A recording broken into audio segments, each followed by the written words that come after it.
Hey gamers, this is Jason, and I think Tactics Ogre is better than Final Fantasy Tactics. Fight me. Hi, it's me, the 25 hours you wasted looking for all those damn Stardust and Legend of Dragoon, Casey. And I'm all the regret and anguish you got from buying and playing Quest 64, Patrick. Welcome to RPGaymer Episode 9, a podcast about the RPG graveyard, where games go to die. Ooh, spooky.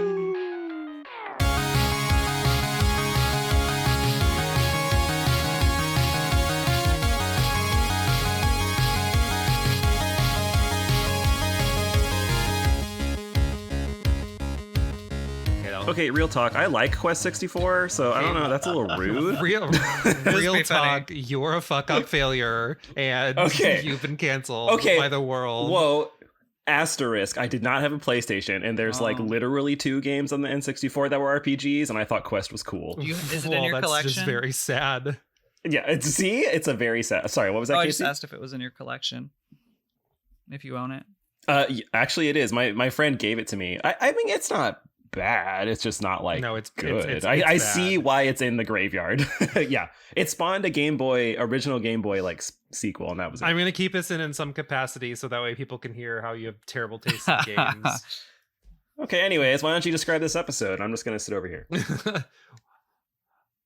Gamers, welcome to our 9th episode. We are almost done with the season. It's kind of crazy because it's gone so fast, but this time we wanted to talk about something I think very intimate to a lot of us and maybe to you, because I think many of us have played games or game series that are no longer with us, and it's such an extensive and unfortunate list. What do you guys think? Was this like a problem? Is this an epidemic? Are we noticing that some of our faves are just kind of disappearing or never to be heard from again?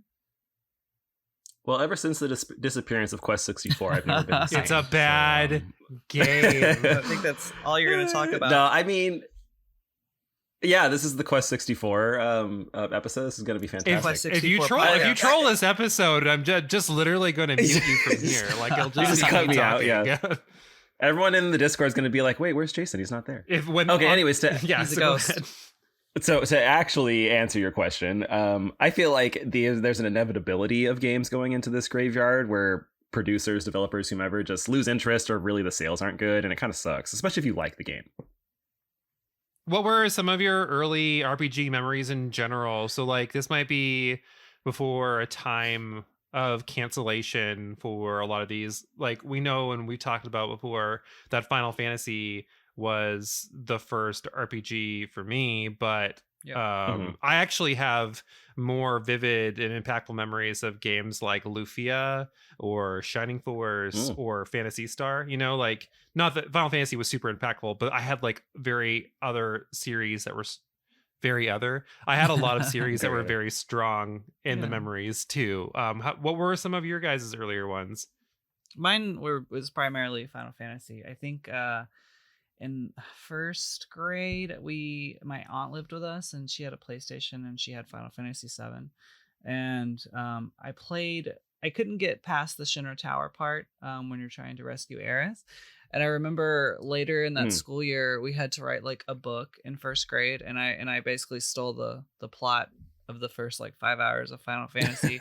And because I didn't know what happened, I created this superhero like female villain who like flew in with her caped arms and kidnapped Jessie, Tifa, and Aerith.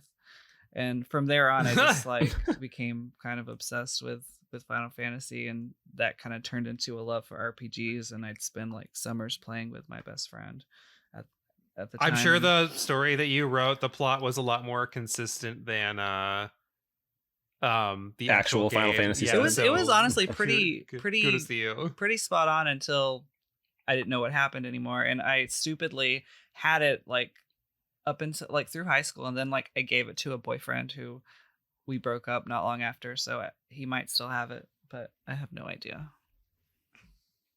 Well, if you're listening, please return that book to Casey. It was pretty great. Yeah, for me, I think I have like 2 distinct memories. The first one is on the Sega Genesis. They had this like 6-pack game, or it was 6 games all in one, and one of them was Phantasy Star 2, and I was like 6 years old, so I didn't know what it was. I just thought it was weird how like the enemies looked at you and you could like fight them, and then I'm like, this isn't Sonic, and then I would change it. This isn't Sonic. But I was always kind of intrigued, like, because it looked cool, and I was like, this is neat. There's lots of words here. But I think my earliest where I can really feel like I got into it was with my cousin. At his place, we played Super Mario RPG on the SNES, Oh, I love and that was cool. Yeah, we'll talk about that later. And it was just such a neat way to play Mario, and it was really unique. And honestly, what caught me most was probably the visuals. But I remember just thinking like, oh, it's so cool. Like, why would anyone level up and not pick anything other than HP? And like, I was starting to learn like how the system like worked. And I think ever since then, I really, really enjoyed RPGs. And sadly, Super Mario RPG in its entire form at base isn't really around anymore. And I feel like that's what we're going to talk about a lot today. So did you all play any game series that are no longer around that you really enjoyed? I looked a list of just like PS1, Super Nintendo, Sega, GameCube, just so many different RPG lists, even all the way up through PS2. And I think I played almost all of them. A couple hundred. Even if it was just like I rented it from, we didn't have Blockbuster at the time in Canada. We had the semi-sketchy racist Bandito Video. But God.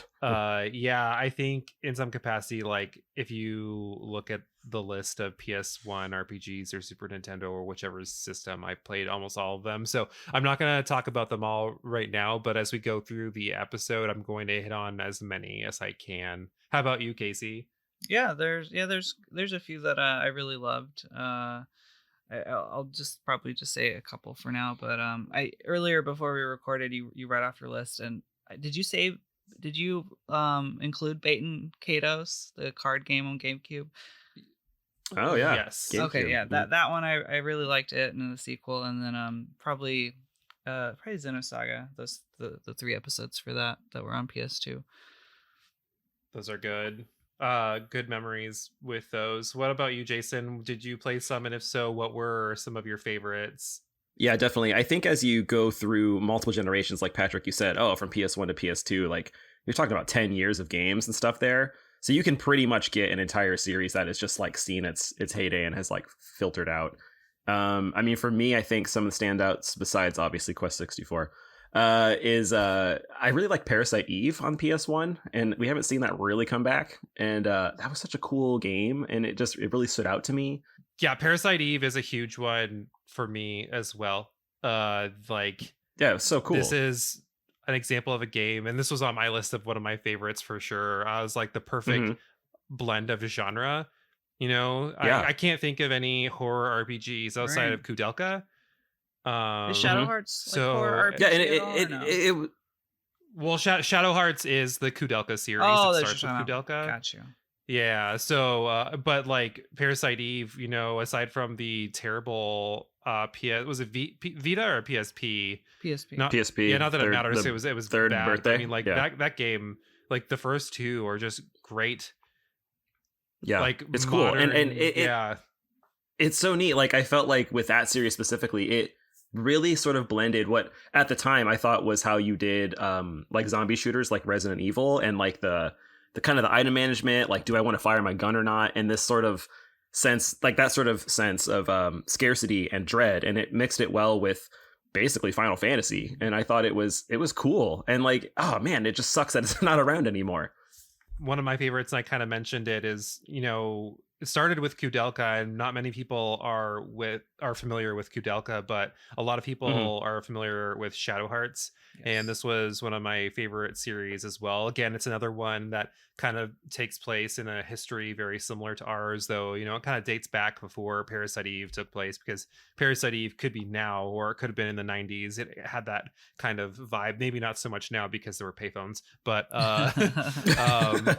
Shadow Hearts was cool because it tried to use a lot of real world places and historical events and mythology to tell the story, but it was also very horror and mythos based, which I thought was really cool. It was very dark, and the further you got into the series, I kind of see why maybe it wasn't around anymore, because it kind of got a lot sillier They kind of didn't, not the like the first few didn't have a sense of humor, because they did, but I just feel like it was at its strongest when it really played on the dark tones as opposed to the humor tones. But if you want something that's really cool and unique, that is a great series. What's another one of your favorites, Casey? I recently, I think I've told you this, like, not in a podcast, but I've been playing Lost Odyssey on my new Xbox. It's from Mistwalker. It's literally one of the only RPGs I've never played. Yeah, I really wish it's really good.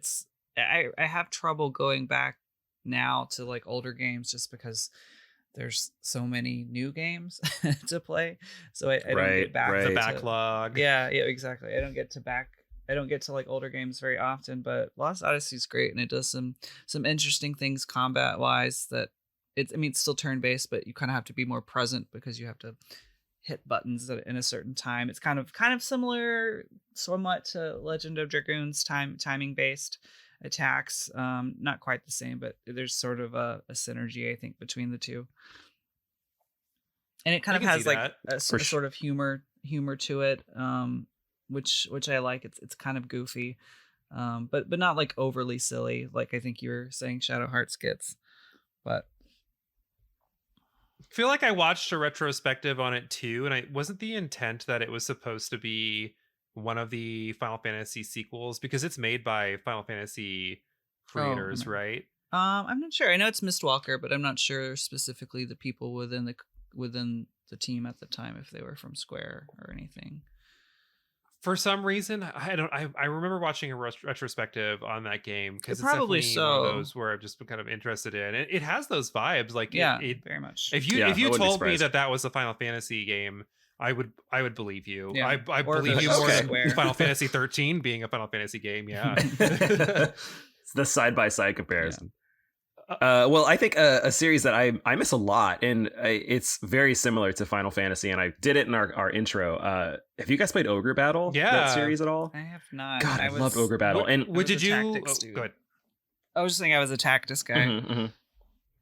Final Fantasy Tactics. I think that like Ogre Battle is, it's largely a tactics game. It's not really like a traditional Final Fantasy, but I thought it was really cool. And again, I love the art style. It was really neat. It released on the PlayStation 1, SNES, and 64 actually had one.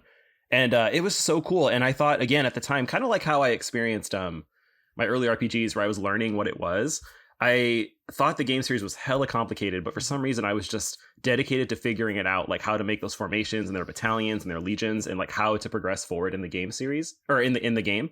And it was just so fun and rewarding. And it was one of the founding moments for like, oh, I like this. Like, this is how you dedicate time, and your time invested makes you feel more like fulfilled by beating the game. It was so cool. That's kind of the beauty of those older games, is that, you were talking about, you couldn't exactly figure it out because you were younger, but it challenged you to learn what was going on. And then that's something that I really like about some of the older games that we're going to be talking about, is that's what made us love them so much, because we felt like we were accomplishing something versus these like stupid tutorials that we have to go through now, and you have to like confirm that you went through the tutorial in order to play a game. Like, it's just, exactly. There's a big strength of what made, these games that were trying new things that weren't just your standard RPG fare, that were doing something else. But one other thing about Ogre Battle is there were a couple entries beyond what you said. It's just, that's when they transitioned to looking more like Final Fantasy Tactics instead of what they were, because they had a Game Boy Advanced release, Game Boy Advanced version, and a PSP or Vita, one of the two release, and those were more akin to Final Fantasy Tactics as opposed to what Ogre Battle originally started as. Yeah, totally agree. And I think the PSP version is actually, I want to say it's a remaster of the original one. Yes. Yeah, and I do think it's a better game than Final Fantasy Tactics. It's just straight up better, in my opinion. And it looks exactly the same. So like, if you see them side by side, you'd think they're probably the same game. But I think it's just so much more smooth. And the PSP version is the one you should get. Like, do not pay $500 to pay the SNES one. Just pay like $40 to play the PSP one. Oh, yucks. Yeah, it's so much better. And I think, to your point too, maybe not so much Ogre Battle, but RPGs that did something different really stood out to me, and those were the ones that were super fun. So like, yeah, I mentioned Parasite Eve, but another one that is way more unique and no one's probably heard of it is Dragon Valor on the PS1. And it's essentially like a side-scrolling beat 'em up set in medieval times, but it's an RPG. Oh, wow. Like you still swing swords, you level up, you get new items. Like it's a very generic quest line that you go through, but it was really cool. And I see why it didn't catch on, because it kind of sucked. But you know me, I love games that kind of suck. And it was just neat. It was neat. And I think playing Final Fantasies and Dragon Quests over and over, seeing something different and be like, hey, this is an element of what I like, it made me more intrigued to play those new types of games. Okay, I've rambled for a little bit and I'm gushing about my old games, but Patrick, what about you? Do you have anything else? Yeah, so actually these two series are a little similar in what they do, but this one is my favorite series, like that's not Final Fantasy or Dragon Quest basically. So those smaller, lesser known series, Wild Arms will always be one of my favorites. I think it stands. I knew you were going to bring up Wild Arms at some point. Of course. I mean, you know Yeah. it. You know me well enough. It stands the test of time of a good game. Like, I think you can always play a Wild Arms, whether that's the remake of the original or if you can get past the graphics of the original, because it did a lot of things that you weren't seeing in RPGs at the time. Some of that is just plot that made sense, that worked, and you could follow it. Which Wild Arms 2 that's pretty critical. Wild Arms 2 is maybe the exclusion on that, but the rest of the Wild Arms plots are very solid and easy to follow. And they also added puzzle elements in RPGs, and very few that's true. RPGs before that had anything akin to Legends of Zelda. So I mean, like, it's still turn-based combat and whatnot, but when you went to dungeons, you had special items that you would use to get through the dungeon, and some of them, well, I would say, like, would push the limits. Like, you weren't doing anything stupidly crazy, but it really did make you think of how am I going to tackle this dungeon, just like you would in the Legends of Zelda game. And I always thought that was just very brilliant, because I hate playing an RPG where you're just walking through a cave and you're not doing anything. And just wailing on enemies. Right. Yeah. And I'm not saying that, like, it contextually makes sense in Wild Arms because you're going in these like runes and whatnot where you'd have to use these items to get through, or if it's a cave, you might just be like bombing blockades to get through and thinking of different ways to get your bombs where you need to, or whatever. It's not like this like person's house that has all these like stupid traps in it or anything like that you see in some games where you're like, who would live here? Who would live here? Yeah, like it's nothing like how would that. you not set this off when you get your coffee in the morning? Yeah. So I really appreciate that you know, for the most part, contextually it made sense. And then the other one did something similar, and it's another big series that I really like that I think is often misunderstood the further you get into it, and that's Breath of Fire. I think it's just a solid series all around. I think anything that it didn't do well was more of a localization issue than it was the games, because I know the earlier games localizations were really bad, but the gameplay still holds up pretty well, aside from being random encounter heavy. And where something like Final Fantasy might have gone dark, Breath of Fire would usually go light. So you go like a lot more vibrant locales that you were going to, and your companions were usually some form of animal variation. I thought that was really cool, instead of just everything being human. So yeah, there's just something really magical about some of these older series that we don't see anymore, that I don't feel like I can tell you the identity of these games, but some newer RPGs that are coming out, I can't tell you what their identity is yet. I think you answered this question before, but I'm dumb and I forgot. Are all of the Breath of Fires sequential, or are they like Final Fantasy where they're all their own story? So some of them are sequels to each other, and then some of them, like Breath of Fire is 1 and 2, at least in the sense of there's like a time gap between when a lot of things happen, but it's like not the same people, if that makes sense. But like 2 comes after 1 in like the same world. Ish. Like it's not quite the same world, but like they do reference some things. Or in Breath of Fire 3, they reference like a war that happened several thousands of years ago that was the plot of Breath of Fire 1. I'd say it's a little bit more akin to Final Fantasy Dragon Quest with like there's always going to be a Biggs and there's always going to be a Wedge. Like there's always a Ryu, there's always a Nina. You know, there's always someone who can turn into a dragon. So it's kind of a little bit more like that than it is. These are sequential games. You could pick up any of them at any point, and it's a self-contained game. It's just like picking up a Final Fantasy and like, oh, there's a guy named Sid and multiple. That's kind of what the closest it comes to. Got it. So did you guys start any of these games after they were canceled, or did you just kind of play them as they came? Mostly played as they came. I think I'd said this already, but it's just hard to find time to go back. But Lost Odyssey, I because like kind of like with you, like you're not really much of an Xbox person. I hadn't had an Xbox since definitely not since high school, and just Game Pass. There's just so many things on there, and I thought I'd give it a shot, Lost Odyssey, and it's definitely like grabbed its hooks into me, and I think I'll end up beating it at some point. I think for me, I have an extensive backlog of games, believe it or not. And for a lot of them, it's a lot of the previous generation that I didn't get to until like much later.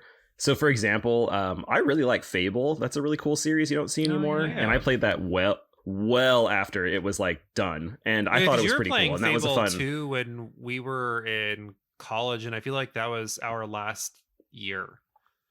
Yeah, it was our last year, and it had already been out for like 3 or 4 years because I just got an Xbox from Rags. Thanks, Rags. That's right. And then I went back and played. Then I played Fable 1. Then I played Fable 3. And then I played like one of the spinoffs, which was trash, and that's why it probably ended. But it was cool, and like it was really fun. And I didn't feel like I was really missing anything. I think that it's just kind of like, well, I got to it, and I could say I've experienced it. And another similar one too, I kind of keep in the same vein because it was at one time Xbox exclusive, was Mass Effect. Oh yeah. So I definitely got to that one after I played 1 and 2 like after 3 released, and then I played 3, and it's cool. I think I don't really care about catching up into the hype of everything. And I mean, I did not collect or play video games on the SNES, PS1. Like I did not have money. I was a little baby. So it is what it is. I think I just always enjoyed them for what they were, and just it's my own game. I liked it whenever I played it. Yeah. Patrick, what about you? You've played so many older games. I'm sure you didn't play them all when you were younger. Actually did. So I came out of the womb holding an SNES controller. It was great. Came out of the womb holding an Atari controller. Get your age right. Not that old. I was just being nice. Whatever. So I was fortunate enough to play a lot of the games as they were coming out. Even though we were hella poor, partially because of renting video games. So I didn't actually own any of the Final Fantasies until Final Fantasy VII. Like my cousin would lend me his Super Nintendo, which was kind of a part of it. And we I just have this image in my head right now of really young Patrick sitting at a table, and your mom is like, all right, Patrick, we need to either eat dinner this week or get Final Fantasy, and then you're like, Final Fantasy, and just screaming with a fork and knife in your hand. just cutting into the also disc. You and I talked about this a little bit too, Jason, where I haven't I didn't keep games when I was younger because I wasn't in a position where I could keep games. So I think like the first 2 RPGs I probably actually owned were Shining Force 2 and Phantasy Star 4, and we had to use those to trade up to the PS1 and get Final Fantasy 7. So there was a lot of cycling up until college, or when I had a job while I was in school, and was able to just kind of keep buying games as I went on. I'd say like probably PS2 late high school when I was working, while in high school, and I was like, okay, I have an income. I don't have to worry about trading up anymore, which, it's sad because a lot of these games, they are being re-released, but there's something about playing them in their, original format, which is really cool. Yeah, and nostalgic. Totally. So I think, I don't think there's anything wrong with like trading up, like you said, because I feel like, as a collector, like, I want to keep them, but really what I want to do is to have people like play and experience games. And I feel like knowing like I can trade this RPG to get like another one is pretty cool. And like, I'm glad you did it, because I feel like it formed you for who you are and how you like the games that you like. It's definitely one of those things where this whole remaster era we're going through, if I wanted to, I probably could have turned a several $1,000 profit off of all of the games that I've owned. Like, some of the Wild Arms games are at least $200 a piece. Yeah, they're stupid. Like or Path of Radiance, Fire Emblem Path of Radiance, it's another one. I know that series is still going, but it's just crazy to think that there are some of these games that are so hard to find that they're several $100 to their cost of like 4 games. I think It's I sent you crazy. that picture of at the local like and game store near me where they had a copy of, I don't know if it was the first or second Shadow Hearts for like $280, and behind it was Yes, you did. Yeah. was a Mhm. strategy guide for Persona 2 maybe, and it was like $300. It's crazy. Obscene. It's God. crazy. It's so dumb. I mean, like, I am like very deep in like the reselling market and whatnot. It's like what I do for my hobby, and it's a really dumb time. Have you? That could be an entire other It episode. really could. The cost of games. Yeah. Have you guys ever like not played a series because it does have sequels or because it doesn't have sequels? So any of these older ones where it's just like a one and only, like Skies of Arcadia or Super Mario RPG. Skies of Arcadia. Do you find that off-putting at all? To an extent, I think I do. It's partly why I asked you about Breath of Fire. Like, I'm just wondering, like, if I start it, where do I go? And then I'm like, do I really want to play like 5 games?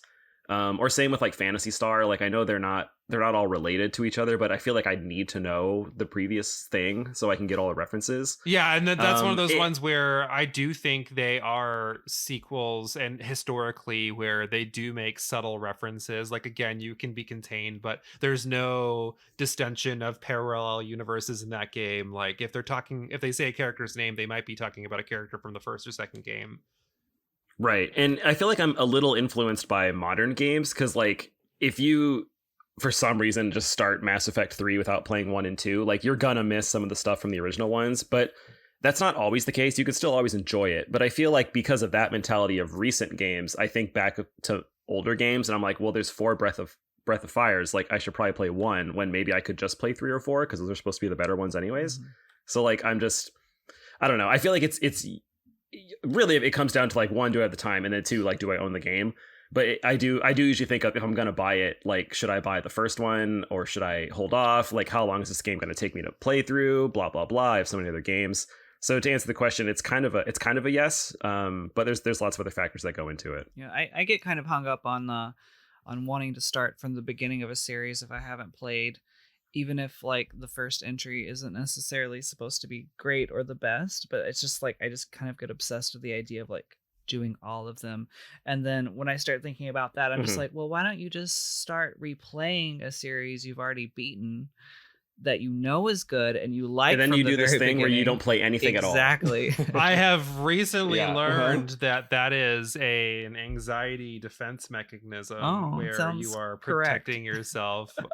That's why a lot of people actually rewatch Yeah. the same series instead of starting something new. Seems So about right. Mhm. It's like Grounded in familiarity. sometimes it's actually a relief for me knowing that I'm only going to have to play one game in a series, because kind Yeah. of like what you were saying, Casey, where like it can be exciting to be what's next, but at the same time knowing that, oh, I only have to worry about this one game. Like if I play Legends of Dragoon, it's Yeah. just Legends of Dragoon. There's nothing else coming after this. So if I want to bounce off to another series after that, I can. I don't have to worry about like, okay, do I want to smash the series back to back to back and just like get through it, or do I want to take a little break in between?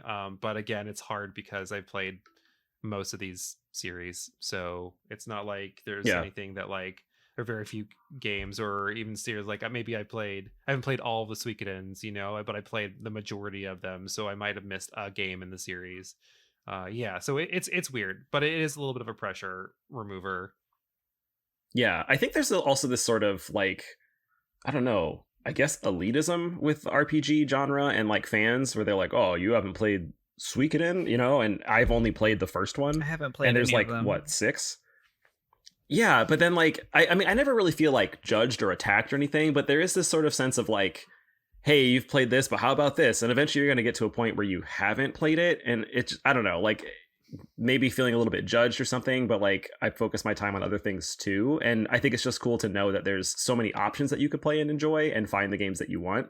But like, I don't know, you don't gotta be mean about Yeah, it. you're People. definitely Just right. be The nice. community in general is pretty toxic. I know Casey and I talk about this all the time, whether it's our specifically queer group that we're in or one of the general, just all RPGs group, where some people will freak out about people's opinions and it's just their opinions what they played. And you know me, like I am very much so primary RPGs, but I do play other series as well. And for some people, A, that's gobsmacking that I would play something else, but B, like it's okay if you haven't played this game that I have played, because who knows when you jumped in, who knows what you have the time for. I'm usually just as excited to hear that someone has played a thing versus what they haven't played. So Yeah, I agree. And I know, Patrick, you always joke about like, oh, Jason, you haven't played Earthbound. yeah, And I know that's I like should, the and one. I really want to. And actually, it's funny because I am putting out that video, and the first, Casey's read it, the first like 4 paragraphs are about how you haven't played it yet. Well, anyway, I think that at the bottom of your heart, I know you're just being fun and like you're not actually mad, but like some folks really get mad. Okay, sure. And like I don't understand. To your point, Patrick, I think it's cool that we can share with someone else. Like, oh, cool, I also play RPGs. Like, wow, thanks for sharing that game with me. And I think that's how. I mean, I'm sure that's probably how a lot of us found the games that we like. Is someone else mentioned it or was like, hey, you like Final Fantasy? Try this. And I think that's a pretty neat thing about really any medium, but for sure RPGs. Speaking of these RPGs that we have been talking about, and maybe just dancing around the topic of a little bit, but let's get into the heavy, because we've talked about how some of these are beloved series. They're not bad series at all, and we're just like, why aren't they here anymore? So why do you think they're gone? Why are these series dead? I have this is going to be a big chunk of our conversation too. They're all like, because all of these games I think died for so many different reasons. So let's get into it. Like, let's talk about it. What is a reason that one of these series is gone? I think I can start. I'm sorry. Let Casey start. Let Casey start. Oh, Casey, good. start.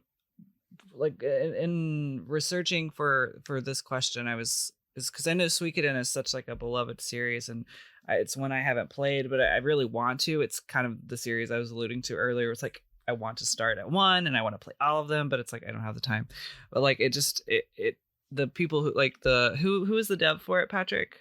I don't remember. Do you know offhand? It's Konami, isn't it? Okay, it's Konami. yeah. They it was sort of their answer to like trying to compete against Final Fantasy and Dragon Quest. But like they just couldn't make the sales. Like it was critically well received, but it's like I don't think any of the entries like even reached 1 million sales.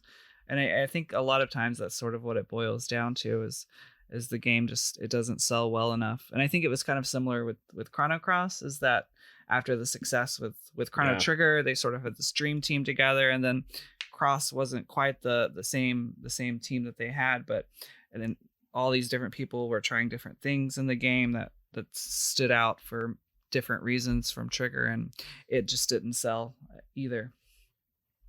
I think that's one of the big reasons right there, more so definitely. than just sales. Is kind of like why is that they didn't evolve or change enough. So if you think about how Final Fantasy VIII is a drastic change from Final Fantasy VII, and that's a pretty hot topic in general, but like it's not like they ruined Final Fantasy. They tried something different, but it still maintained a lot of what Final Fantasy is, where there's enough familiarity between them. But Suikoden, I don't really think it ever evolved. Like I've played all but one of them, and like it was one of the ones in the middle, and you know, it's pretty much the same game. You played one, you played them all. Yeah, the peak was the second game in the series. Like that was really the pinnacle, because the storytelling was really good in that one, and not that the other ones the storytelling was bad. It just they really hit it there.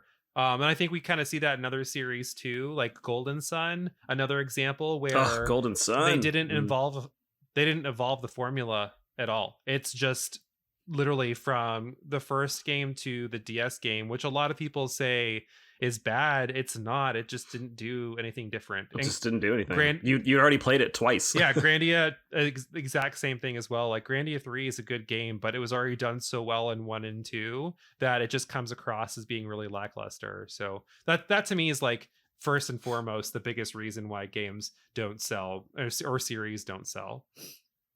Yeah, I think to make the cap this off as like a triple threat, I feel like the other big one is that RPGs just weren't popular back in the day. I mean, they're popular now, but we're talking like 15 to 20 years after, Chrono Trigger and Final Fantasy IV. Those even those big ones, like I do not know the numbers, but I'm sure they didn't sell multiple millions. Like maybe they did, but I'm sure they weren't like so huge that they were going to like sell and launch their own franchises like games do nowadays. Sure. So I mean, releasing a game like like Grandia, for example, is probably not going to sell that well. And it's an RPG, man. It has like hella text. So that's a lot of translation. That's a lot of localization you have to do.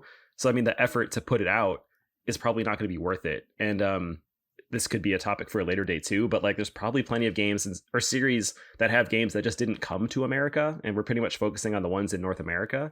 And yeah, it kind of stinks. I like, think that's kind of more options of that it are where just you're tough to saying do. there, Jason, where sometimes it's a case of the series we didn't get all of the releases, and that put it off more so because I think the Japanese market always underestimated what Americans would be into.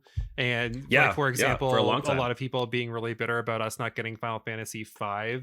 I think if the marketing would have been there, it would have sold because 6 did pretty well and 4 did pretty well. That I think 5 could have been slated in there perfectly. So I think another big reason, like we're saying, that some of these series died, like we never got Mother 1 or Mother 3. We just got Earthbound. And Earthbound is incredible, but it's a mystery really as to why we didn't get some of these other releases in series. I think that's a big point about why we don't see some success. Yeah, totally agree. And then to keep this episode's narrative around Quest 64, I feel like there's a lot of times where redacted. No, it's relevant. I feel like there's a lot of instances where the released, I don't know, market or system just isn't right. So like like no one is really probably playing RPGs on the N64, for example, or if they were, the games just didn't come to it. So the ones that were there, you mentioned Baten Kaitos for the GameCube. I'm also a fan of Lost Kingdoms on the GameCube. Ironically enough, that's another card-based RPG. But like no one's playing them because you probably didn't flock there because like there wasn't the precedent on the N64 before it to buy the GameCube expecting more RPGs. Whereas like the PS1, it was definitely there. So like PS1 had those games, so you'd assume PS2 was going to have more RPGs. So it's like building the base up was very difficult. I agree with you completely on that I found point, that challenging. Where I think just some games got stuck on shitty consoles. Like that's just the very simple way. Like Shining Force literally died because aside from you, Jason, no one had a Sega CD or Sega Saturn. I don't have a CD, but I have a Saturn, and I do have a Shining on it, so it's good. And then it's like you said, Skies of Arcadia, the same thing. Like nobody had, like I had a Dreamcast somehow. I had a Dreamcast when I was a kid, but like I couldn't tell you a single other person that had a Dreamcast. So Skies of Arcadia died there. And I know it was re-released on the GameCube, but like you just said, the number of... That's the GameCube. Yeah. The number of RPGs that actually came out on the GameCube, like the ones that people might purchase it for, you could count on your hand. And the GameCube had a reasonably short run anyways. So I think another reason too, we see some of these series dying aside from just like consoles, we do see evolutions in what they're doing, but they're changing too drastically. And honestly, I don't know if they're grasping for straws in their changes or if they're just not paying attention to what's working. One of the best Super Nintendo RPGs is not a Final Fantasy. It's Lufia 2. Hot take. And like it is, well, and like the Final Fantasy games are incredible, but Lufia 2 is one of like those hugely underestimated games. It is basically what Wild Arms became. I think it is the first RPG that I've played where truly to get through dungeons you have to do a lot of puzzle element things. Then you jump to what they did on the Game Boy Advanced. I know some people like this game, but they changed it into a procedurally generated dungeon game. And it's just like all of a sudden it's not a Lufia game anymore. And then it's just so unfortunate because it's just such a great game. And here we have that happening again with Phantasy Star, where I understand that Phantasy Star Online was a success, but for someone like me who actually played the Phantasy Star series on the Sega prior to that, and they have nothing to do with each other, it wasn't what I was asking for, and it completely turned me off to the series. It's kind of like, I mean, like Paper Mario, when you see those, all of a sudden it's like, oh, these are good games, these are good games, and it's like, wait, what did you do to this game? Why is there a slot machine to attack people? Like, what is going on? Or why did you make this a card game? Like, no, just stick with what it is. But yeah, Jason, you have games like this too, I'm sure. Absolutely going to bring up Phantasy Star Online because I love PSO and I think it's super cool, but it is nothing like the older game, and it became popular. So it's like that is the series now. And I think that there's probably not too many instances of this happening, but I'm sure it happens, and folks just don't like the new thing it became. Like I really want that type of game, and I think in these times when something becomes much more popular and developers just lean towards it, you lose the foundation that was there, and like that's what I grew up with. And I think that there's, like you said before, Patrick, a little bit of nostalgia there, and I kind of miss that. And I think that's a big one of why series kind of die, is that something else becomes more popular and the old thing just becomes nostalgic and old. Yeah, or they go for the almighty dollar and they're like, let's do a mobile game, and that's not the way it should go. That is a boner killer right there. Okay, so we talked about why they died, or why we think they died, because again, it's you could just say sales all day, and that's completely accurate, because if you're not making the money, you're not putting out a game. But these games had really great mechanics. Like, I look at my list, which is like as comprehensive as I could make it, and I'm like, that was really cool, what are some of these mechanics that we're seeing in these games that just make them unique? And like I said, I'm going to try and bring up different games for everything that we talk about, but what about you guys? Like, what were some of these games that you're like, that was a pretty cool mechanic? So it's kind of, it's maybe a cop out, but it's like a sort of a subgenre of RPG that it's really underutilized now. But tactics, like just the strategy based, kind of like with Ogre Battle, it's just I really don't think we see many of those anymore, unless it's like an indie game, which I think there's value in that. But I think that having a game that's more strategy based with that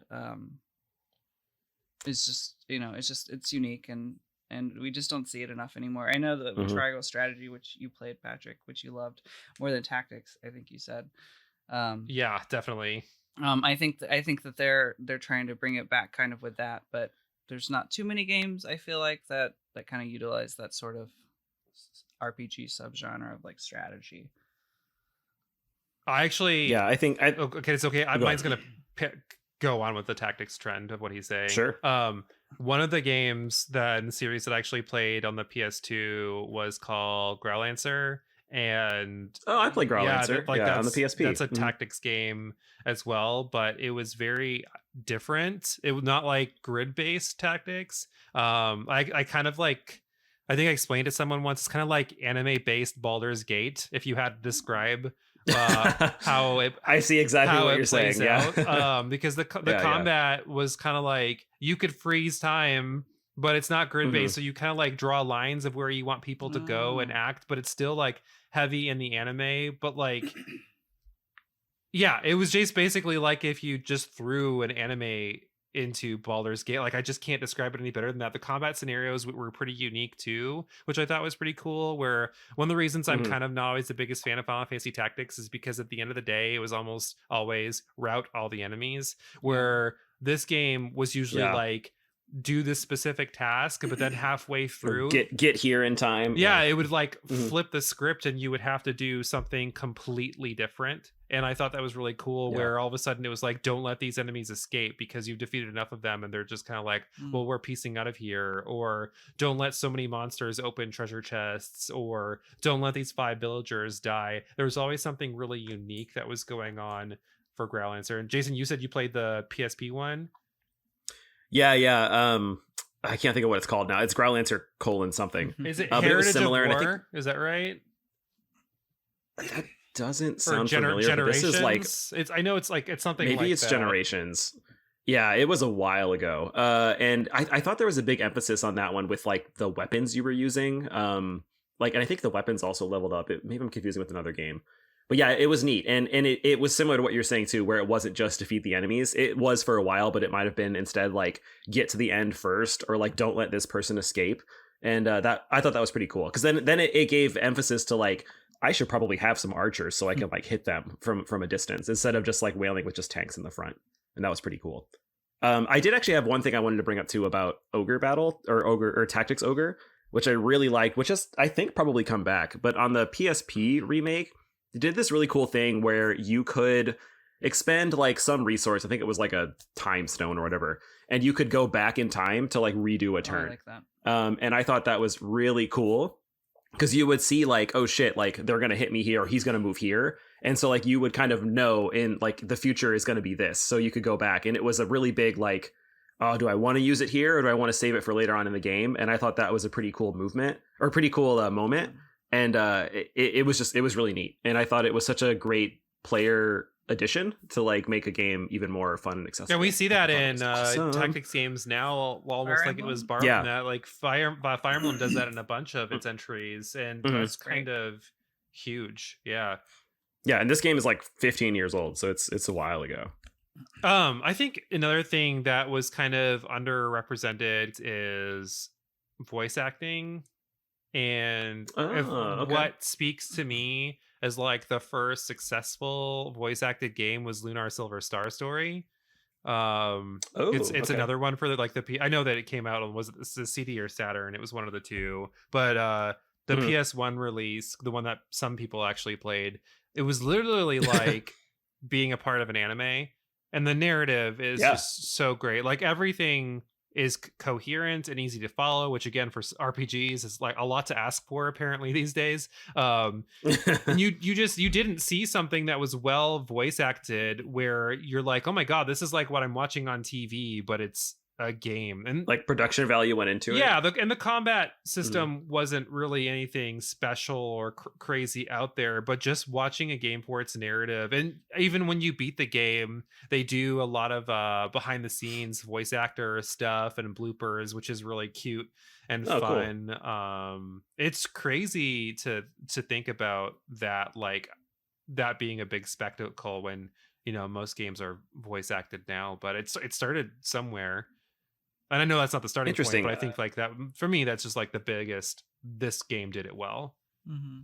Yeah, I don't think I knew that because I played Silver Star Harmony, like the PSP remaster, and I just assumed they added voice acting to that game because I'm like, there's no way this would be on the PS1. Yeah, it was absolutely on the version? PS1. Wow, that's pretty impressive. That's a great game, by the way. Total like hidden gem, and also hella expensive. Other great games that are wonderful and not expensive. It is a repeat, but I gotta talk about Golden Sun. I think Golden Sun was so cool, and I think the mechanic that I liked that I would love to see being brought back is essentially using magic in the overworld to like affect your game as opposed to just fighting enemies with it. I think that's really cool. Like doing the psi powers to move things, collecting the Jin to like do other abilities on the world map and actually progress through semi-puzzle themed levels is pretty cool because then it makes me so much more immersed and feel like my characters matter and they're not just killing everything in their path, but they're actually like fighting for the world and manipulating things to like be better. And that's such a cool mechanic. And that's kind of what we were saying for Wild Arms, Lufia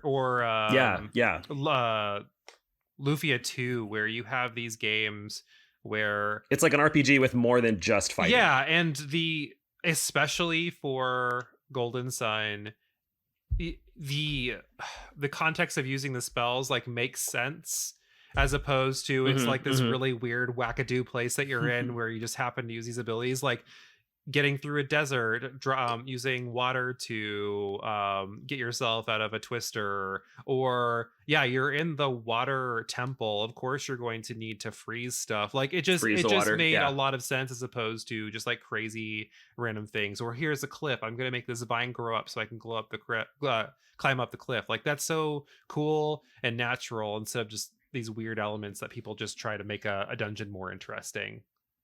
Yeah, and like developers, Camelot, whomever's doing it, like they easily could have just made stairs to go up that cliff you're talking about, but they didn't. And they made it more like player focused, and it just adds to the experience. It's such a cool thing. Did either of you play Tales of Arise, the new Tales of game? No, not yet. I have not. They kind of do that where each character kind of has like a specialty magic or skill that you're able to use in the world to like traverse to new areas. It's just really cool. Oh, legit. Yeah, it adds so much more and makes you want to go back, kind of like in a Legends of Zelda game. Yeah, exactly. I think my last one is Legends of Legaia. Okay. I think having Street Fighter commands to like put into was a very novel idea. Especially thinking of a PS1 game trying something very different. So basically, in order to do attack commands, you'd put in like a Hadoken command, and then your character would do a special move. It wasn't actually a Hadoken, but I thought that was really cool. I think for me that the only issue with that was once you knew what the commands were, you would just do the same thing over and over again. Little spammy. Yeah, because they didn't do anything different. Like if you had a 3-input move, all of the 3-input moves did about the same damage. It's not like one reduced the enemy's defense or one was fire infused or anything like that.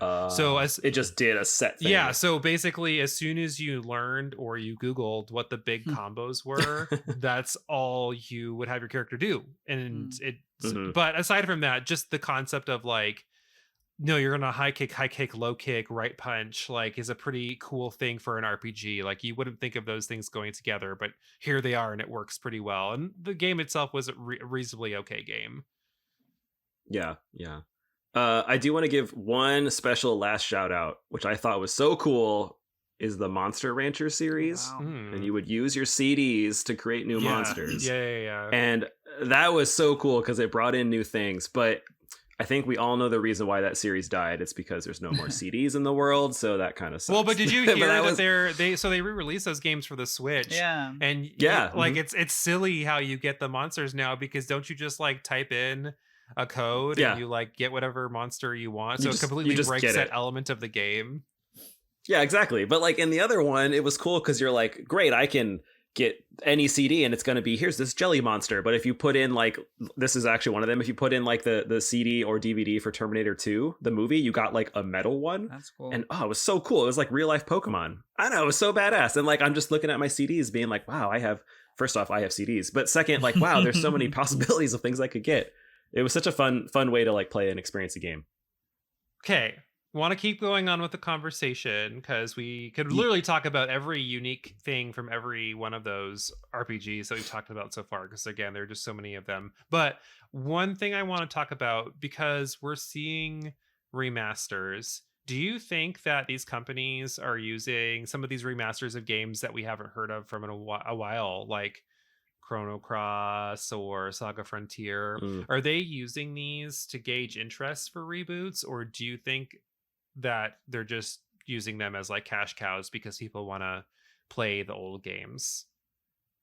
Oh man, it's got to be both. Yeah. I think if they're leaning towards one over the other, it's probably reboot. But I think that they're looking at it for Chrono Cross, for example, to see like, is there enough engagement here to make Chrono Cross 2? I don't know why they don't just make Chrono Trigger 2, but whatever. But I think that's the reason why. It's probably a safe bet. The game already exists. You're just going to update the code and visuals and then re-release it. So it seems like it's probably financially very easy, but I'm sure executives somewhere are thinking, if this sells well, we'll greenlight the next project. Which you wouldn't think would be a question, because like, even though Chrono Cross, sorry Casey, isn't as superior as Chrono Trigger, like people love Chrono Trigger enough that you think that would be fine. Like you think that would get a green light. I think it's cool because we are seeing some games that we've never legally seen before, like Live Alive. I got that on an emulator when I was in high school from my friend Chris, and I played it then, and I was like, I actually kind of like this game, but it was translated really poorly, so it was hard to follow. And we're about to see like a full-on HD an official release of it. Yeah, so it's kind of exciting. But I think you're right. Just because we see them re-releasing something or remastering something kind of like Grandia doesn't mean that we're going to see a sequel. And I think that's disappointing because some of these game series are worth the investment. I was more or less going to say exactly what Jason said. I think it's a combination of both. Kind of like you said with Chrono Cross, the remaster. I mean, I still think Chrono Cross is a great game, but the remaster was kind of it felt kind of dialed in.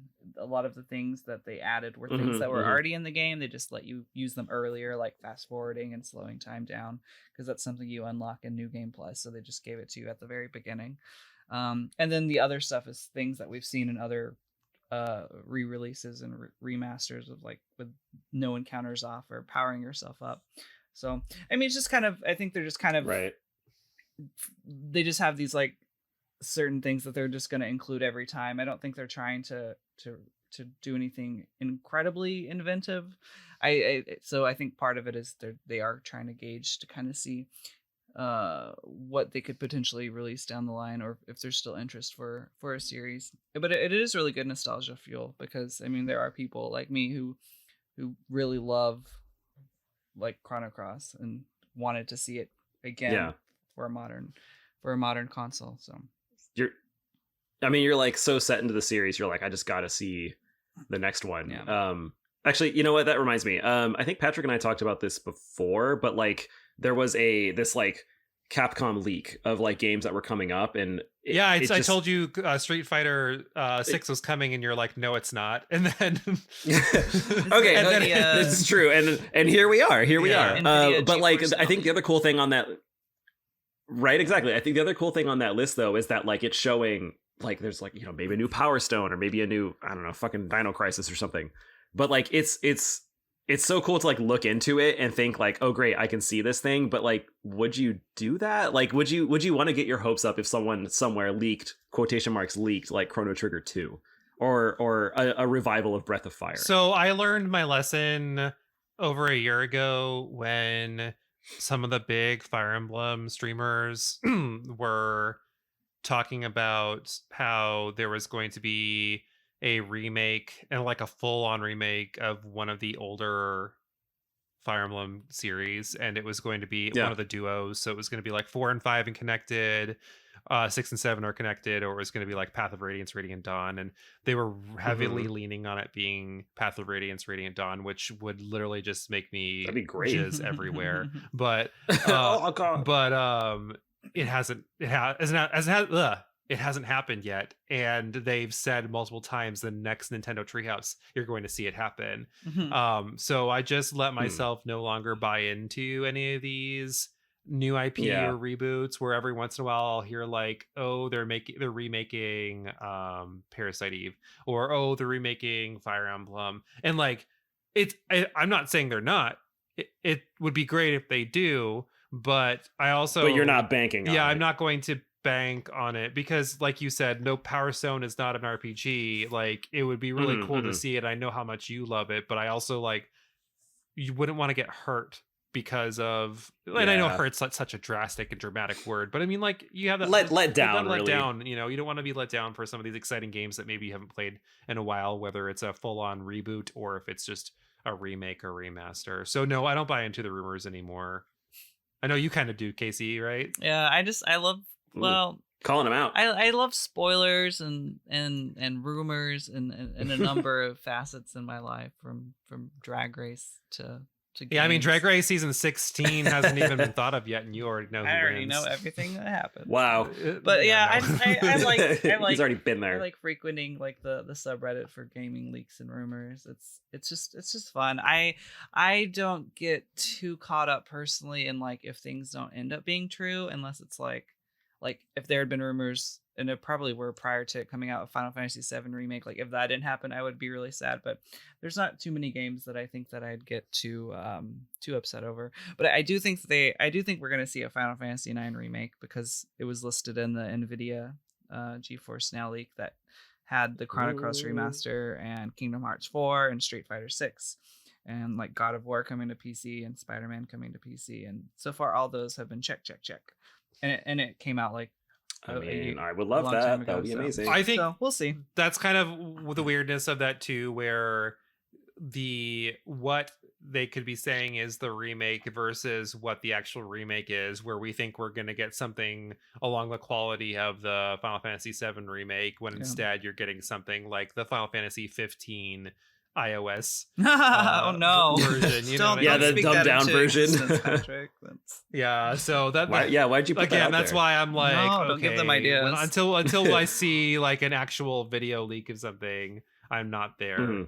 One thing I Mhm. want to address is back in, I think it was like episode 3 of season 1, we had a big talk about spiritual successors and retro revivals, and I think this kind Oh, of yeah. plays Mhm. into us talking about remakes and news and stuff like that. Are there any indie games that you guys can think of that have kind of become this whole spiritual successor of some of these dying games? For example, I know it's not an indie game, but I don't know if we're getting another Final Fantasy Tactics, and if we don't, Casey already said this earlier, but Triangle Strategy is such a great game, and it's one of the Mhm. best games I've played in a few years, where to me, Mm. if I get Triangle Strategy 2, 3, 4, I don't care if I get Final Fantasy Tactics, because this is so great. You're like satiated with those. And that's kind of how I felt about Bravely Default with Final Fantasy, where the first Bravely Default was so good that it was kind of like what the old Final Fantasies were. That's why I don't mind that the new Final Fantasies are so different. But Sure. are there any indie games as opposed to like main series games that you think are kind of taking up this mantle of what these games used to be?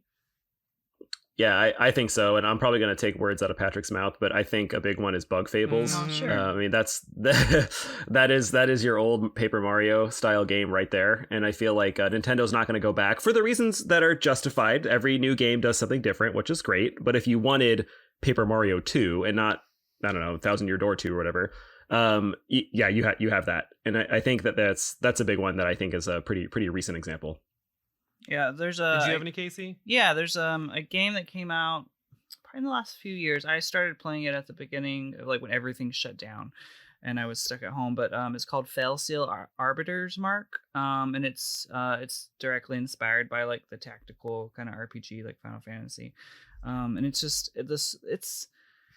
it's not like incredible. It's a solid like 7 out of 10, but it really scratches that itch if like you're into a tactics based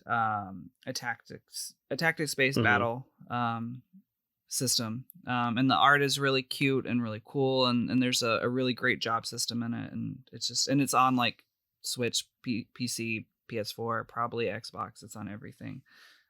It's a very solid game. Actually, I'm thinking of one more game that is, I think it's still an indie game, but have you guys heard of Wargroove on PS4 on Switch? Yeah. That's more Advanced Wars than it is. Yeah, Advanced Wars, but I mean, like, I guess RPG like, but like games that do that just take the old, like some old style and just redo it, I feel like are very targeted towards like one audience, aka us old ass gamers that are on this podcast right now. And it's fun though, and I think it's a neat way to look back at older games and then kind of like we were talking before, gauge interest in newer ones. So it makes me wonder if like, did the semi-success of that one lead towards Nintendo wanting to do a new Advance Wars? Like, is that what's going on here? And will like a similar idea with Paper Mario happen, where you see the old style and they want to do more? I'm always curious and hopeful, but I don't know. Okay, I have one last question to wrap up our conversation about the RPG graveyard, and we're going to flip the script a little bit. So we've talked about series that are dead that we would want revived, or that were just great games and it's sad that they're gone. Now I want to talk about series that have lost their potential and they should be buried. Oh, I didn't know we were going that far. Series. I think you're gonna both hate me for my answer. You go right ahead. I didn't think I necessarily want this series to be buried, but I do think the direction has been lost a bit, and that's Pokemon. We've talked about that already. I meant, right, Jason? We talked. Yeah, dude, definitely. Yeah, it was last season. We talked about how are there any series? This was pre Arceus. Okay, it was right before Arceus had been announced, and we said not enough change. It was not enough change. Time to go. Good. Well, that makes me happy. Well, not happy because I love Pokemon and I don't want it to get buried. We can commiserate together. I also didn't love Arceus personally. I know that the game, the setting and the time period for the game lent itself to not having like trainer battles and gym battles, but I just thought it was kind of boring. And I don't know. I wanted a lot more out of it. So I hope they kind of include that in the new one. A lot of like the catching elements, but that hasn't really been 100% confirmed for Scarlet and Violet yet. But I just, Right. I just miss the feelings that I would get in the old school Pokemon. And throwing bundles of food Yeah, at a Pokemon to quell its fury is the dumbest thing in the world. It really is. That it should never It be really in a is. Pokemon game again. Though it does work for me when I'm in a bad Same, mood, so. honestly. Patrick's upset. Have some French fries. What? So for me, it hurts me to say it, but I think it's time to probably sunset the Paper Mario I'm series. with you. That's actually one of the things that I have. Yeah, like I mean, I've only played the first one in the part of Thousand Year Door. I know that's a crime, but like ever since then, like I've only heard people just talk about how it's not as good. And then having played a little bit of God, what's the Wii U one? Color Splash. And like it's cool, but like it is just not. It's not as engaging, and like it's not as neat as it was, and it just seems weird that Nintendo or whoever developed it, Intelligent Systems, they just kind of lost their way, and it seems like the spirit of that series is kind of gone, and maybe it's time to put that down and reevaluate how you want a Mario RPG to be. Yeah, that's actually why I did that YouTube video about Bug Fables, and about how the series for Paper Mario just changed its identity way too much. And I think if they would have not tried to evolve and find like its little niche or these weird little twists to make the game unique, I think that's where it really failed, because that's one of those games where the status quo was working. And if you look at Origami King and how weird its battle system is, and you work your way backward about like 3 games from there all the way to Color Splash, it wasn't working anymore, you know, like for a while. Yeah, it's been just too like weird and niche. So I'm with you, that needs to be buried. The other two that I think need to be buried, I'm gonna lump together because they're same ish. They started out as the same company and then they're not anymore, but Valkyrie Profile and Star Ocean, I think okay. And I know we're getting sequels of both of those, but I don't have I looked at a list of Tri-Ace games and there's a common trend with them. Like I know that mediocrity. Yeah. So they start out really strong in the series, like Valkyrie Profile 1, pretty good. Star Oceans 1 and 2, pretty good. But I don't think Tri-Ace knows how to make game series like continue. The new Valkyrie Profile doesn't look the slightest bit interesting. Yeah, I thought it looked really boring. Yeah, it does. Like the combat looks very boring. And then you could say I've lost all faith and integrity in Star Ocean, and I don't need to say that. And I don't need to stay anymore. That's pretty great. Okay, well, while we commiserate a little bit more about the series that need to die, I think we're going to take a little bit of a break. We need to get some more water, get some more coffee, freshen up for the next part of our series here. But we do want to hear your thoughts over on Twitter, Instagram, and Discord, and make sure you leave us a review for this podcast. We love to hear all of your feedback. And you can find us at RPGaymer. We will be right back.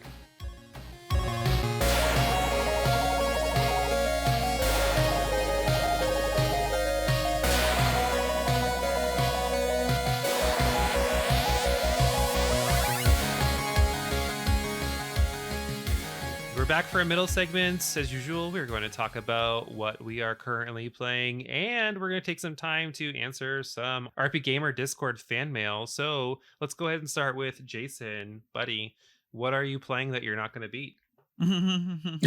Wow, assumptions, but you're right. So we've actually had some friends and family over the past few weeks, so I haven't been able to jump into like a brand new cool old game. But we did break out the old PS2 and we played some random games. And one of them I wanted to highlight because it was surprisingly fun and funny is it's called Muppets Party Cruise. It is about the Muppets, Kermit the Frog and whatnot. But it's a party game, and essentially you are doing a lot of. Hear me out. It's a party game, so you can play 4 players, and you whip out that PS2 multi-tap in all of its glory. And it's a minigame collection, but it's pretty fun. And I think the reason why it was fun is because the games were not like Mario Party, where it's over in like 3 seconds, but they took like a minute or two, and there was consistent rounds between them. But the really, really funny thing was the Muppets would like literally sass and backtalk you as the player. So one of the players was Fozzie, the bear, and he was losing. And then Fozzie in the game is like, here's a new idea. How about winning? And like, it was so mean and sassy. And like, we just had such a great time. And like, no one was drunk and we were all laughing and there's tears in our eyes. And it was fun. And the game was like very mediocre, but it wasn't like terrible. But I think it was the reason why I like to play older games sometimes. It's just because it's a relic of its time. It's fun. It made me laugh. It was a good way to spend a couple hours. Because they savagely remind you at how bad at video games you are.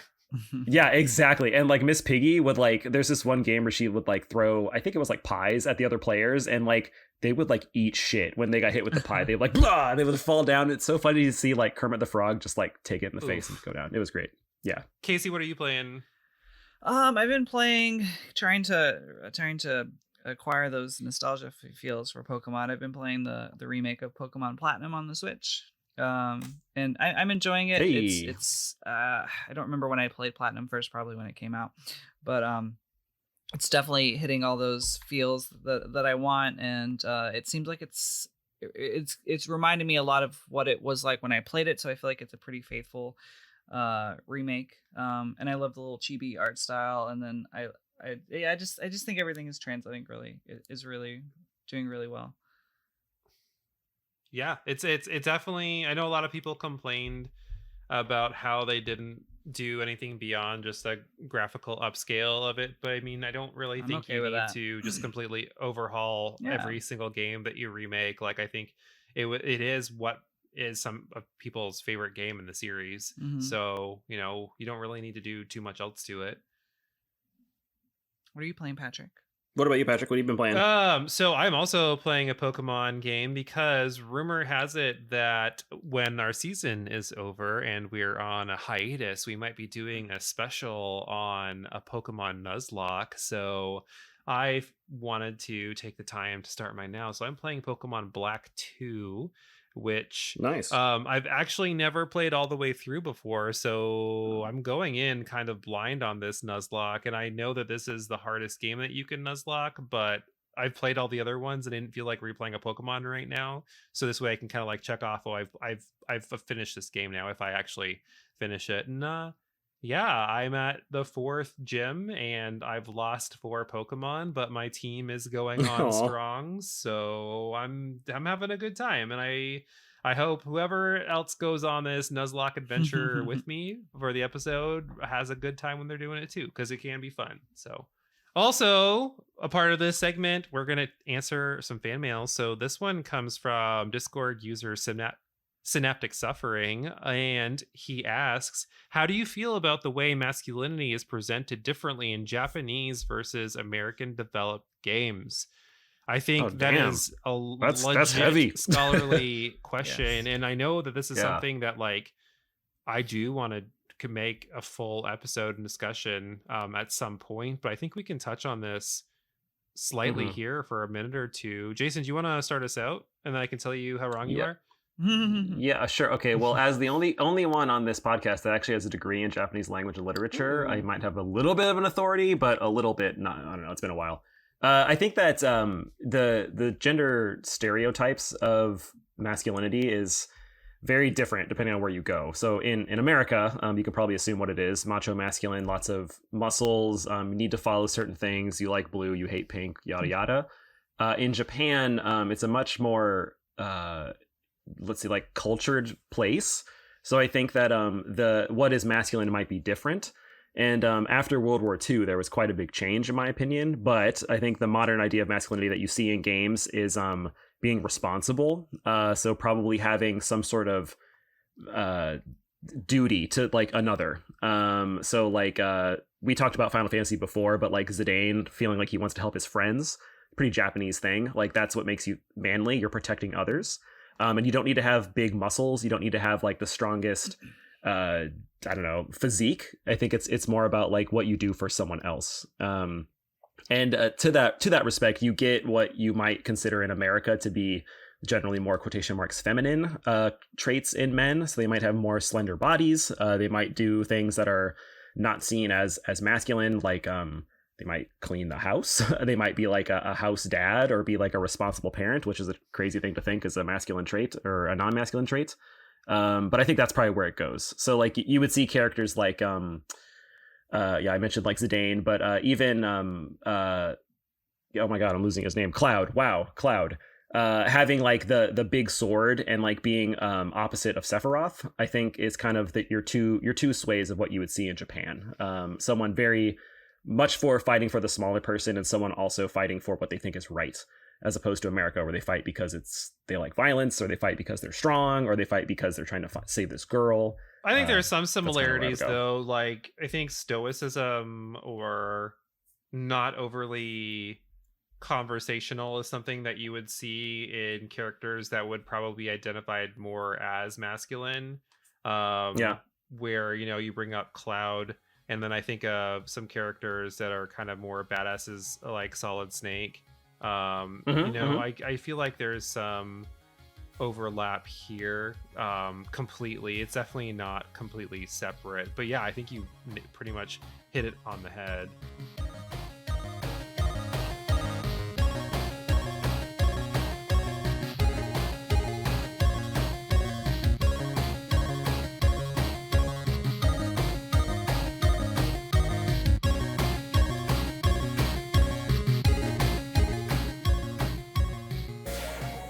And we're back for part 2 of our podcast, and today we're going to play one of my favorite games of this season called Snack Pack. If you remember back in season 2, this season, episode 1, we played a game where we took a bunch of games and we chopped them up, and with those pieces of the game, we made the perfect game. So we used them as source material, and I think we came up with some pretty crazy ideas. We're gonna do something very similar here. So what's gonna happen is we each came with 4 different games, and we're gonna use elements of those games to build a brand new game of an RPG genre. So pieces that we're going to use like the graphics, like the visual aesthetics. We're going to use the setting, the music or the music style, like not the literal music, but like what was the vibe the music came across with. Maybe some specific characters and NPCs, or just kind of like their design choices, and then a gaming mechanic. Again, each one of us has a randomly drawn, which I picked earlier before us starting, type of RPG.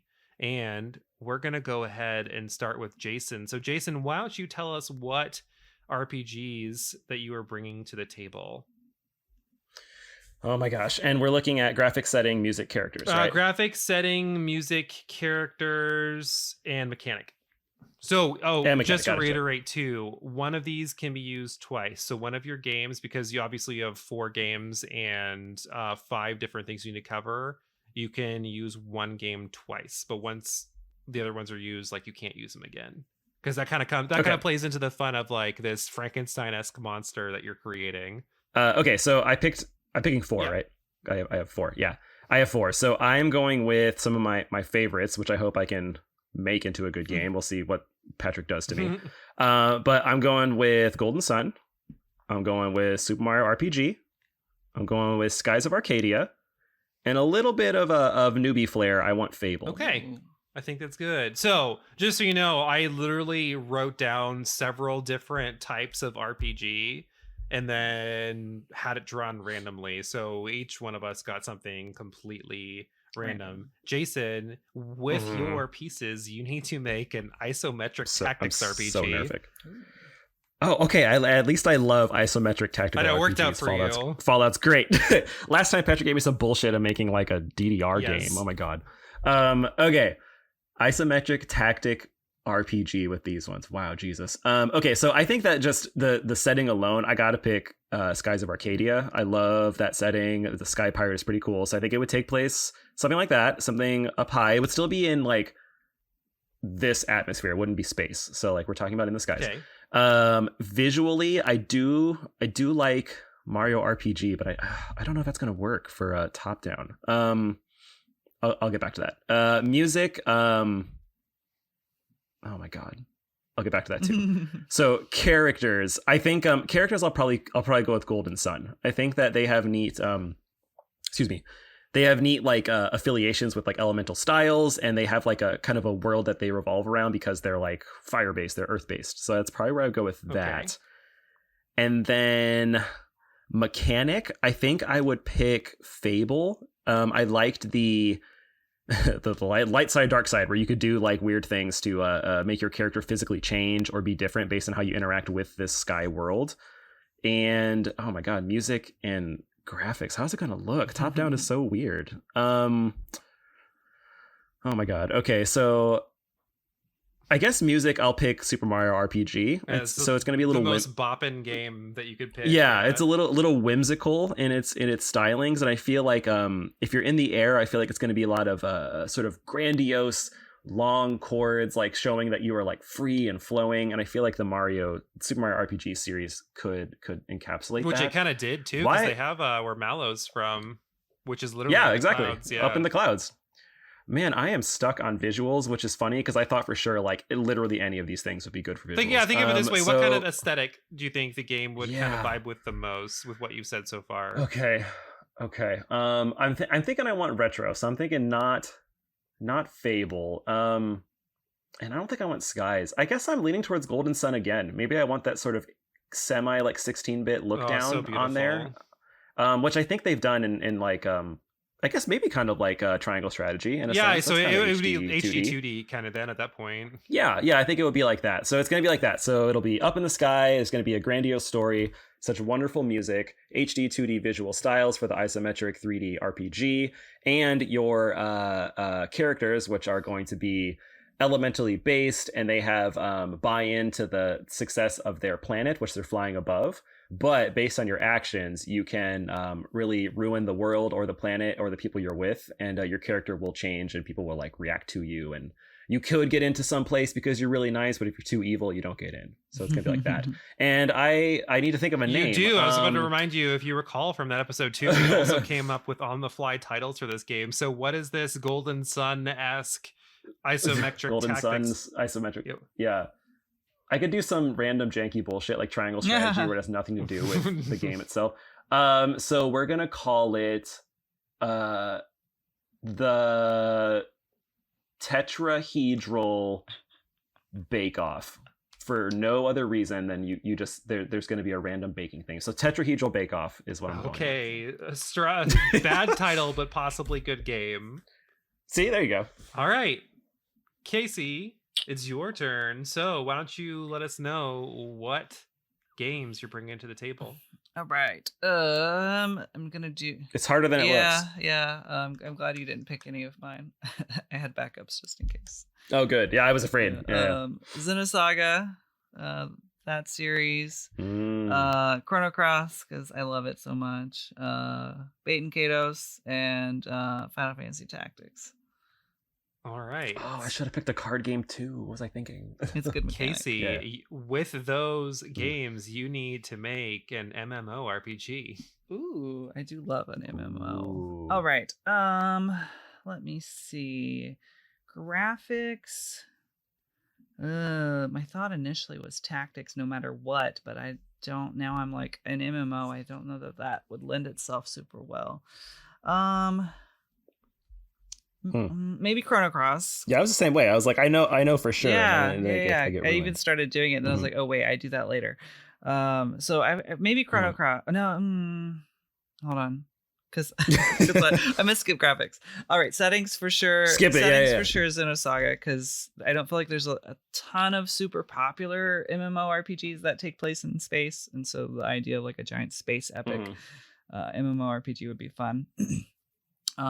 Makes sense. Let me see. Music. Excuse me. Music. I would probably pick Chrono Cross because it's bomb and easily my favorite soundtrack of the four. Does it fit that setting though? It can. We'll make it happen. Oh, he'll make it fit. He'll make It'll it. be violin, but make it space. Synthy electronic violin.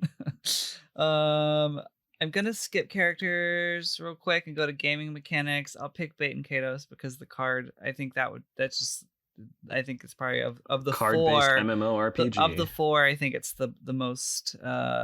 It's the game that has the most unique gaming mechanic, and I think that would be fun. Mhm. So I have what? I haven't used tactics yet. Oh, setting. We'll. Oh no, I did that. Music. So I have graphics and characters left. Okay. We'll do characters, Final Fantasy Tactics, because there's just sort of that political strife. I mean, they don't necessarily have to be from the medieval setting, but just sort of the politics and all of that. I think I see that. That yeah, makes sense. I think it would go well. Yeah. And then I have graphics left. And so that's where So I you can reuse use someone. one Yep. Yep. Let me see. So just graphically, the aesthetic of, I think of Chrono Cross, just sort of like, I know it's in space, but some like bright, vibrant, static backgrounds. I Yeah. don't know. I think that would be fun. And now a title. All right. What are you calling this? Space Space epic opera. political card game. Card Oh, battle. man. MMO. What are we calling this? I'm like the worst at coming up with titles. Let me see. It's going to be a period of silence while I think. It'll get cut anyways. Oh, I know that. I know that's what I'm Perfect saying. That's why I title. said that. I was like, this is just going to be silence for you to cut. You should take a word from each of the game. Ooh. Chrono Saga. Yeah, Chrono Saga : I don't know that I want to use any of the other words actually, but I do like that. Chrono Saga. Chrono Saga. Maybe we'll borrow something from Star Ocean and do something really convoluted and dumb sounding. Chrono Saga. Chrono Saga. The balance of space and time. I feel like that's also a nod to Chrono Saga: Cross. The Balance of Space and Time. Yeah, That's There we good. go. They put like melodrama in the title, Yeah. but it's not in the game. And Yeah. there's a call. You had me at MMO RPG with cards. Yeah. That was great. It'd be a good time. What's yours, Patrick? What are your games? Okay. Yeah. How did you cheat yourself and pick the easiest answer? I huh? actually, thank you very much, wrote down my games before I picked, or before I got picked sure. for A random the thing. type of game that I had. Yeah. So, Mhm. Mr. Hateful, real evil person that How do we know you're even picking a random thing now? You didn't pick it days ago. I did pick it days ago. See, but now you had time to think of it. Well, I have so much to do. Anyways, I have an open world turn-based RPG. Ooh. But Open my world turn-based. my Okay. games are Earthbound, Of Nice. course. Wild Arms, Of course. Skies of Arcadia, Ooh. and okay. Shadow Hearts. Ooh. So No yeah. open world turn-based RPG. I think I would probably do the setting of Wild Arms because we don't see games that are Western setting very often. Western-like, Yeah, they don't. They're not that common. What else? I think that we would have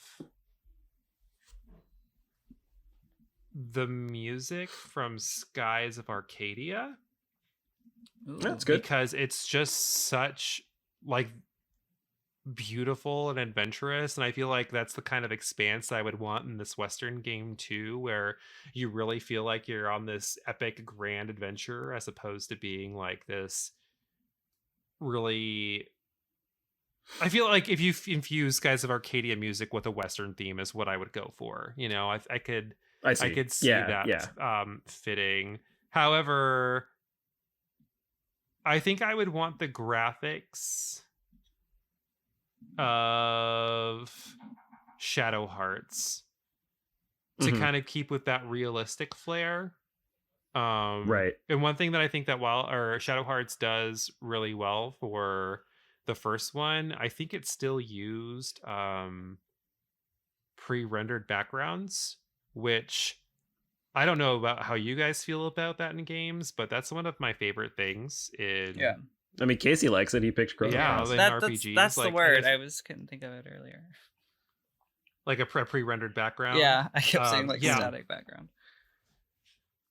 So I think that it would be something that I would want to see for characters and whatnot. I think I would do Earthbound, and I think all of the characters would be Mr. Saturns, which I think would be really adorable. So just all of the like human beings would be Mr. Saturns. The monsters could be monsters and whatnot, but I think everything would be a Mr. Saturn, because that would be... Would all the text boxes be weird text boxes too? Yeah, their dialogue would be the strangest, weirdest thing you've ever seen in your entire life. And then for gaming mechanics, I really like Shadow Hearts' turn wheel. Oh yeah, you showed me that. Yeah, before. so cool. Like where you have to hit the button at the right time to make sure that you're doing the attack, and you have this little slot to determine if you're going to do a critical hit or not. I think that is huge.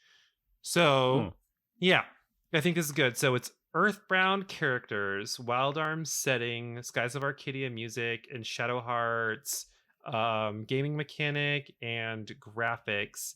And we're going to call it, Red Dead Saturn.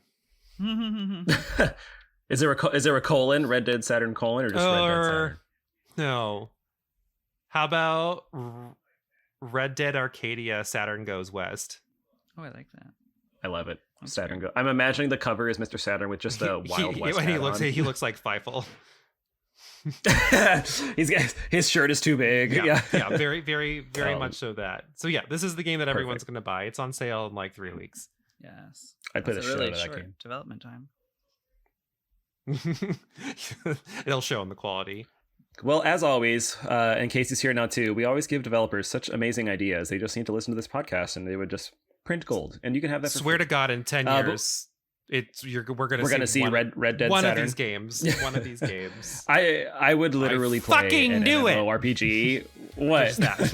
In 10 years. Okay, exactly. E3 is going to be back. It's going to be called E4, and we're going to see one of these games.